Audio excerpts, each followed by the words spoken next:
Je voudrais remercier bien sûr tous ceux qui ont œuvré, et ça a été rappelé, à une cadence assez soutenue, pour qu'on aboutisse aujourd'hui à la remise de ce label de forêt d'exception pour cette magnifique forêt de Bercé. Ça a été rappelé, il y a eu un moment où tout le monde a dû s'endormir un peu. On s'est laissé bercer en fait.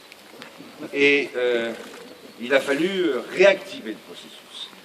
Une déesse est arrivée, une fée peut-être, elle a traversé les bois, elle s'est arrêtée, elle s'est dit, ils sont tellement beaux ces chênes, tellement hauts, il faut que nous fassions quelque chose. Le petit Romain a dû l'accompagner quelque part, je ne sais plus où il est, le petit Romain. Le petit Romain, alors qu'on est dans la forêt des Carnutes, vous voyez en plus la symbolique qu'il y a dans tous ces éléments qu'on ajoute les uns aux autres. Mais c'est d'abord du travail, c'est une volonté, c'est aussi de reconnaissance. Je voudrais aussi remercier ceux qui sont après des utilisateurs des chênes de Bercé, parce que c'est important.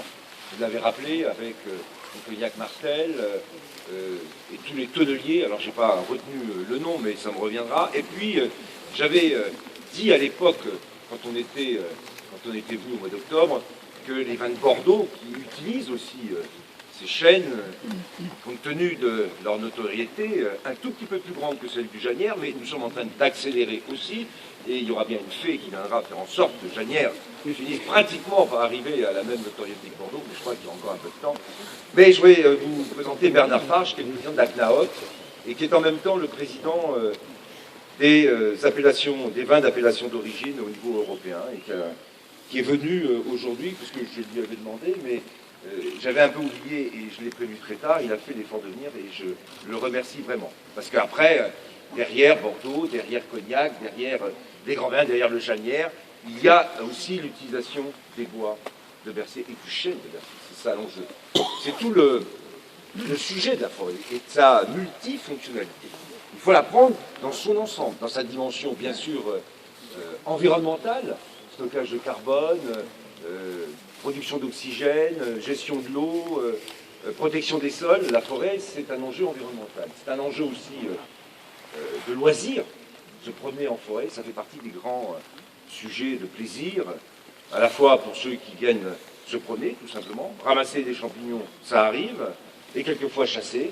Et c'est là qu'il faut rester très attentif à ce qu'on appelle, de manière très symbolique et simplifiée, l'équilibre sylvo-synégétique, c'est-à-dire l'équilibre qu'on doit trouver entre la présence des animaux et du gibier et la capacité que la forêt a à se renouveler. C'est aussi, et ça doit rester aussi, une dimension aussi économique. On a besoin, parce qu'on a des forêts, d'utiliser le bois de ces forêts. Et elles se renouvellent, elles sont belles, parce qu'elles sont aussi économiquement utilisées, et le bois est très utile. Et ce qu'il faut que vous sachiez, c'est que tout bois utilisé, et en particulier pour des tonneaux, eh bien, il poursuit sa vie autrement. Et c'est du carbone qui a été stocké dans l'atmosphère, de l'atmosphère, qui va être stocké pendant des années après le fait que l'arbre ait lui-même stocké ce carbone. Et c'est pourquoi, dans la forêt, la dimension environnementale, la dimension sociale et de loisirs et la dimension économique doivent être toujours rappelées. Les trois. J'ai souvent des discussions et des débats qui ne sont pas toujours faciles. Pourquoi on coupe des arbres? Parce que de temps en temps, il faut aussi rappeler qu'on a besoin de les couper. Elles sont d'autant plus, elles stockent d'autant plus de carbone, mais il faudrait que justement, on a des arbres qui sont en renouvellement permanent, en croissance permanente. Ça aussi, il faut que tout le monde en ait conscience. Et après, la forêt aussi, pour les hommes et les femmes politiques, Monsieur le Président, vous avez fait quelques références à la fronde et aux frondeurs. Elle est là aussi pour nous rappeler que politique, on est toujours dans l'actualité, mais qu'en fait, les vraies questions, ce sont des questions qui s'inscrivent dans la durée. La forêt, elle est là pour rappeler qu'un choix d'aujourd'hui, ça a des conséquences dans 40, 50 ans, et quelquefois encore plus, puisque ici, à Bercé, on a dépassé les 200 ans. Donc, on peut être présent à un moment, quelquefois s'agiter, avoir des tensions, des conflits, mais des décisions ont des conséquences bien plus longtemps après. Et c'est ça surtout qui est important. Et la décision politique, l'engagement des politiques d'aujourd'hui, il est bien sûr pour marquer ensemble ce beau label, et surtout pour penser à l'avenir. Et penser à l'avenir long, comme les citoyens, comme d'autres, longtemps pour l'après. Donc c'est pourquoi je voulais, à la fois quand je suis venu la dernière fois, accélérer un peu le processus, et ça a été fait. Et je voudrais vraiment remercier l'ONF, ici représenté par ces grands représentants habillés en vert, vous avez vu comment c'est beau. Peut-être qu'ils vont finir par enfin m'offrir un pull de l'ONF. Je le dis devant toute la presse, ça sera un cadeau, mais de moins de 150 €. Donc je peux le recevoir. Je ne suis pas acheté. Et je suis là surtout pour défendre ce bel office qui travaille bien sûr dans toutes les forêts publiques, à qui il y a eu aussi des moments difficiles, et qui aujourd'hui je le pense aussi retrouver retrouver son dynamisme, sa volonté de s'inscrire dans l'avenir. Et ça a été rappelé par monsieur le directeur adjoint, Patrick Falcon, si le directeur avait voulu aussi accélérer le processus des forêts d'exception, c'est parce que, ça a été très bien dit par M. Valdienne, c'est aussi une manière de parler de la forêt. J'ai lu ce matin le titre d'un grand journal local, et même plus que ça, qui faisait son titre sur Bercé. Et c'est vrai que c'est une manière de parler de la forêt. Et je trouve qu'on n'en parle pas assez. Et j'ai noté d'ailleurs qu'à chaque fois, je suis toujours présenté comme le ministre de l'Agriculture. Certes, je suis le ministre de l'Agriculture, mais aussi de la forêt.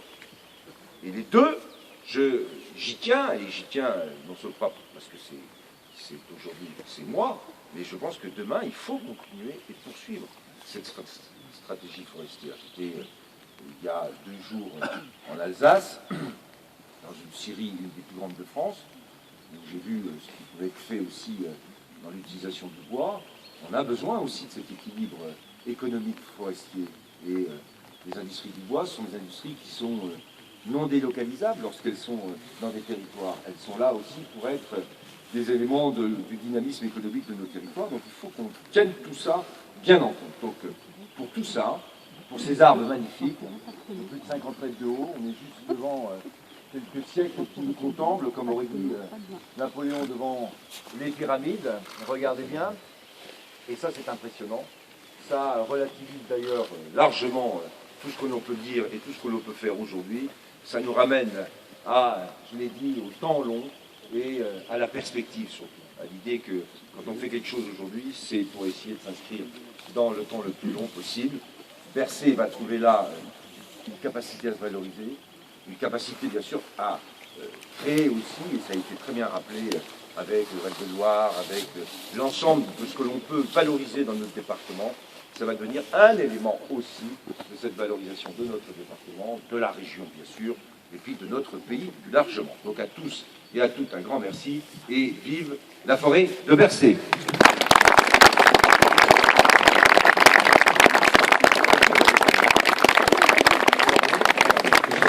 On va quand même prendre une petite photo là.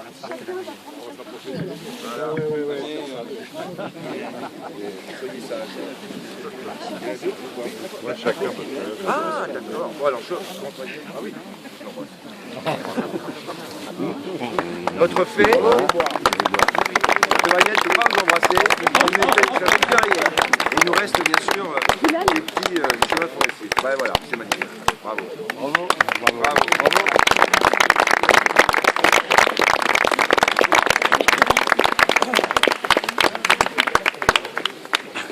Parfait. Alors maintenant, Janière et Riette à volonté.